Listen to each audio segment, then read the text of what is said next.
বিসমিল্লাহির রহমানির রহিম। Hello everyone, আসসালামু আলাইকুম। স্বপ্ননূরের সংসার থেকে আমি নূর চলে আসলাম আপনাদের মাঝে নতুন আরও একটি ব্লগ ভিডিও নিয়ে। কেমন আছেন আপনারা সবাই? নিশ্চয়ই ভালো আছেন। আমরাও আলহামদুলিল্লাহ ভালো আছি।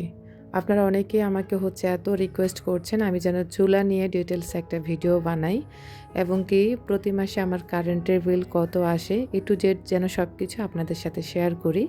তো আশা করছি আজকের ভিডিওটি আপনাদের ভালো লাগবে। অবশ্যই আপনারা সকল ইনফরমেশন পেতে হলে শুরু থেকে শেষ পর্যন্ত আমার সাথেই থাকতে হবে। তো আমার শরীর কিন্তু তেমন একটা ভালো নেই। গত কয়েকদিন আপনাদের সাথে ভিডিও শেয়ার করছি না।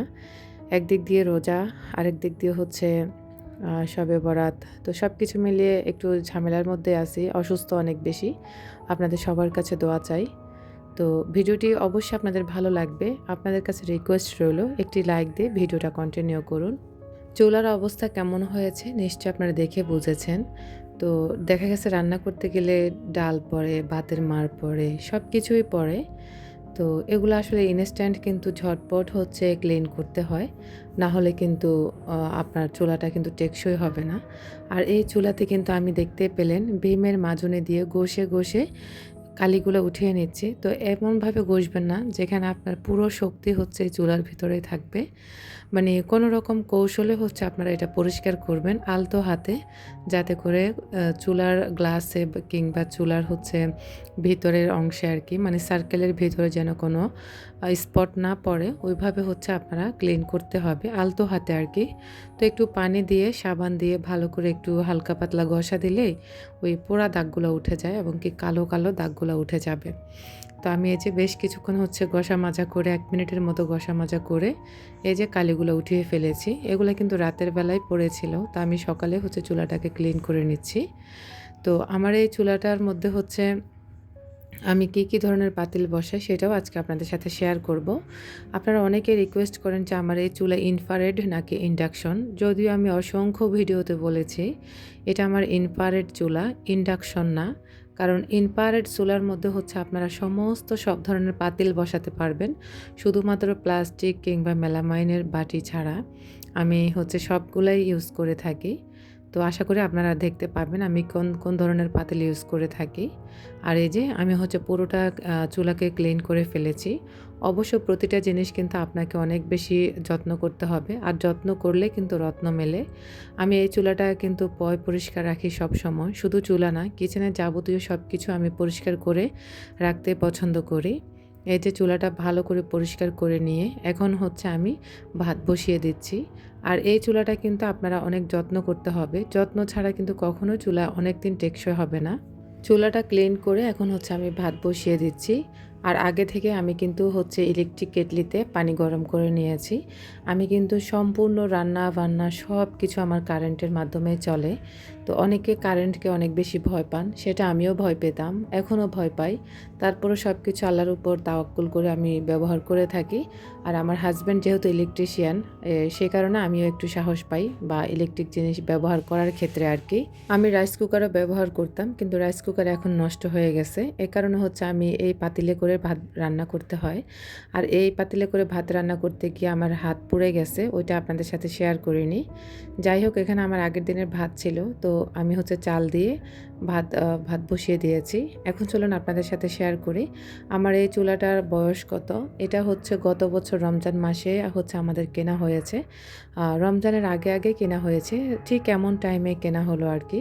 আর এটার প্রাইস নিয়েছিল 4000 টাকা, গত বছর নিয়েছিল। এটা কিনেছিল কারণ বাজার থেকে। আমার হাজব্যান্ড যেহেতু কারণ বাজারে থাকে, ওখানের পরিচিত আছে, তো সেখান থেকে কিনে আনা। আর এটা ভালো একটা সার্ভিস দেয় আলহামদুলিল্লাহ। এই 1 বছরের মধ্যে কিন্তু আমি একবার ঠিক করিয়েছি, মানে সার্ভিসিং করাতে হয়েছে। কারণ এটা সুইচে একটু সমস্যা ছিল, মানে কমেও না বাড়েও না, ওই এক জায়গাতে বসে থাকে। এ কারণে এটাকে কিছুদিন আগে আমি শুধু সুইচটা ঠিক করিয়েছি। তাছাড়া এটার কোনো ধরনের কোনো প্রবলেম নেই। আর এটা মার্বেল কোটিংয়ের একটা বলা যায় চুলা আর কি। আসলে মার্বেল কোটিং না কি আমি বুঝি না, আমি বললাম আর কি। তো এটার উপরে হচ্ছে গ্লাসের মতোই দেওয়া, তবে এটা মার্বেলের মতোই। আমার কাছে ভালো লাগে চুলাটা। আর এটার ওয়াট হচ্ছে 35 ওয়াটের। অনেক চুলা থাকে 2000 ওয়াটের, তবে আমার আগের যে চুলা ছিল ওটা 2000 ওয়াটের ছিল, আর এটা 3500 ওয়াটের। 3500 ওয়াটের হওয়াতে কিন্তু একটুখানি বিল বেশি আসে। সেটা আসলে কোনো ব্যাপার না, কারণ হচ্ছে আপনার যত বেশি ওয়াটের ব্যবহার করবেন ততই হচ্ছে আপনার বিল আসবে, এটাই স্বাভাবিক। আর এটা আমাকে ভালো একটা সার্ভিস দেয়। আমি কী ধরনের পাতিল বসিয়েছি আপনারা হয়তোবা দেখে বুঝতে পেরেছেন। এটা হচ্ছে আমি স্টিলের একটা পাতিল বসিয়েছি। প্রথমে তো দেখলেন সিলভারের পাতিলে করে ভাত রান্না করেছি। তারপরে হচ্ছে স্টিলের একটা পাতিল বসিয়েছি। আর এরকম গোলাকার পাতিলগুলো বসালে কিন্তু নড়াচড়া করবে, সেক্ষেত্রে আপনি রান্নাও করে সুবিধা পাবেন না। ঠিক এরকম সার্কেল জাতীয় যে পাতিলগুলো হয় সেগুলোই আপনারা চাইলে ইউজ করতে পারবেন। আর এগুলো ইউজ করলে আপনার জন্য সুবিধা, চুলার জন্যও ভালো। আর এভাবে হচ্ছে সার্কেল যে বাটিগুলোর মধ্যে হয় বা পাতিলগুলোর মধ্যে হয় ওইগুলো আপনারা ইউজ করার চেষ্টা করবেন। যে পাতিলগুলো আছে যে একটু উপরের দিকে উঠানো, ওইগুলো আসলে একটু সময় লাগবে। আর এই ধরনের পাতিলগুলো ইউজ করলে আপনার বিদ্যুৎ বিল সাশ্রয়ী হবে, খুব ঝটপট হচ্ছে আপনি রান্নাটা করতে পারবেন, বা তাপটাও লাগবে। তো আপনাদেরকে হচ্ছে সিলভার দেখালাম, স্টিলের দেখালাম, এটা হচ্ছে ননস্টিকের যে পাতিলগুলো আছে সেগুলো। যারা আমার রেগুলার ভিউয়ার্স আছেন তারা তো জানেন আমি সব ধরনের পাতিল ইউজ করে থাকি। তো এখানে হচ্ছে এখন আমি প্রেশার কুকার বসিয়ে দিয়েছি। প্রেশার কুকার বলেন, আপনার হচ্ছে রাইস কুকারের পাতিলগুলো বলেন, এক্কেবারে সব আপনারা বসাতে পারবেন, কোনো সমস্যা হয় না। আলহামদুলিল্লাহ, মাশাআল্লাহ। আমি অনেক বছর ধরে ইলেকট্রিক চুলা ব্যবহার করতেছি। প্রায় 3 বছরের মতো আমি ইলেকট্রিক চুলা ব্যবহার করি। আলহামদুলিল্লাহ, আমার কোনো সমস্যা হয়নি। আমার আগের যে চুলাটা ছিল সেটা ভেঙে গেছে উপর থেকে ফ্রাই প্যান পড়ে। আর এটা আলহামদুলিল্লাহ ভালো একটা টেকসই দিয়েছে, কারণ হচ্ছে আমি এটার উপরে এখন আর জানালার মধ্যে কিছু রাখি না এজন্য। আর প্রেশার কুকারেও রান্না করলে খুব ঝটপট হচ্ছে রান্নাটাও হয়ে যায়, আপনার বিদ্যুৎ বিলও সাশ্রয়ী হয়। আর এই চুলাতে প্রেশার কুকার ব্যবহার করতে অনেক বেশি আরাম। এখন চলুন আপনাদের সাথে শেয়ার করি। এই যে হচ্ছে শুকনা মরিচ, আমি শুকনা মরিচও হচ্ছে এভাবে টেলে নিই যখন আমার দেখা গেছে চুলাটা গরম আছে, বা অহেতুক আমাকে আর আবার হচ্ছে ফ্রাই প্যানে বসিয়ে চুলা ধরিয়ে মানে চুলা ওপেন করে আবারও হচ্ছে করতে হবে না। একটুখানি হিট হলেই, বা হচ্ছে দেখা গেছে আপনার প্রচুর হিট, তখন চাইলে আপনারা মরিচ পোড়া দিতে পারেন। হালকা করে ওয়াট কমিয়ে দিয়ে আপনারা রুটিও ভাজতে পারেন, তবে আমি এই চুলাতে কখনো রুটি ভাজি নাই, আগের চুলাটাতে ভেজেছিলাম। আর এই যে আমি হচ্ছে এখন চুলাটাকে অন করে দিয়ে 1500 ওয়াট দিয়েছি, বন্ধ করে দেব। তো শুধুমাত্র চুলাটা গরম হওয়ার জন্য আর কি, একটুখানি গরম হলে, বেশি গরম হয়ে গেলে মরিচগুলো পুড়ে যাবে বেশি করে, এজন্য হচ্ছে আমি একটু কমিয়ে দেব, বা হচ্ছে চুলাটা বন্ধ করে দিয়ে আমি মরিচগুলোকে টেলে নেব। আর আপনারা চাইলে যখন রান্নাবান্না শেষ হবে তখন গরম গরম আপনারা এভাবে হচ্ছে আপনাদের মরিচগুলোকে টেলে হচ্ছে আপনারা যেভাবে হোক সংরক্ষণ করতে পারবেন। আমি এভাবেই করে থাকি। আর আমার এই একটা চুলা দিয়ে রান্না বান্না এভরিথিং সব কিছু হয়। আর এই চুলাতে আপনারা একটানা হচ্ছে 3 ঘন্টাও ব্যবহার করতে পারবেন, তবে আমি একটানা এতক্ষণ ব্যবহার করি না, যেহেতু ইলেকট্রিক জিনিস। আমি আসলে 2 ঘন্টার বেশি ইউজ করি না, কারণ হচ্ছে একটু সতর্কতা অবলম্বন করতে হবে আমাকে। যদিও আসলে প্যাকেটের গায়ে সব কিছুই লেখা থাকে, আপনারা চাইলে ওখান থেকে দেখতে পারেন। তো আপনাদের অনেকের প্রশ্ন ছিল যে আমার কারেন্ট বিল কত আসে। আমি এর আগে যে বাসাগুলোতে ছিলাম সেখানে আমার টোটাল হাইস্ট সব কিছু মিলিয়ে 1500 টাকা আসতো। একদম ফ্রিজ, ফ্যান, তারপর হচ্ছে লাইট আর চুলা সব কিছু মিলিয়ে আমার 1500 টাকা আসতো। আমি যদিও অনেক ভিডিওতে বলেছি, যদিও যেসব আপুরা নতুন নতুন অ্যাড হচ্ছেন তারা তো আর সবগুলো ভিডিও দেখে নাই, এজন্য তারা হয়তো কমেন্টগুলো করে থাকেন।